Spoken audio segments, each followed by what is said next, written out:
Kani kediga Batisi TV, mat pidang pek yaki kubor baman kasni, belawan rasha pida ka Orange Nissan Loom Sopo near Fire Brigade Shillong, ringkat bat ka eco-friendly enterprise, ki plakot nagbenta ki jingdon kam hakasong, bat kara karong.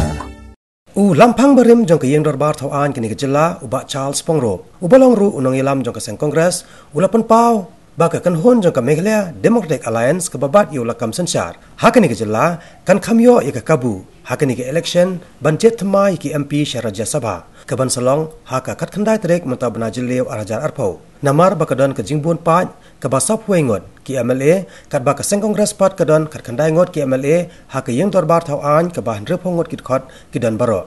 Ban syupen kan mahong ni ke Meghalaya Democratic Alliance kelasai ya ukertong ya monlang da baro ki seng partai ki baya senrap lang. Kata do State President jong kaseng NPP Meghalaya State Unit u Dr. W.R. Kharlukhi. Katba kaseng kongres pat kala penyakon daw MLA barem jong ka Mauplang constituency uba Kennedy Cornelius Kriam. Dangshan nakaliang jong Vice President jong ka National People's Party uba Preston Tensong ula kerpat ik MLA jong kaseng kongres bakin ay ka jingkersan lang yaw Dr. W.R. Kharlukhi. Henry menta ka kentipat sa nakaliang uba Charles Pongro ula kerpat kala yaki MLA jong ka kanhon MDA bakin ay ka jingkersan yaw kertong jong kaseng kongres uba Kennedy Cornelius Kriam. The election to Rajya Sabha has come about because of a vacancy that has been created due to the term ending of the last member of the Rajya Sabha. So normally the election is done through a process where these elected members of the House cast their vote in favor of their own preferred candidate.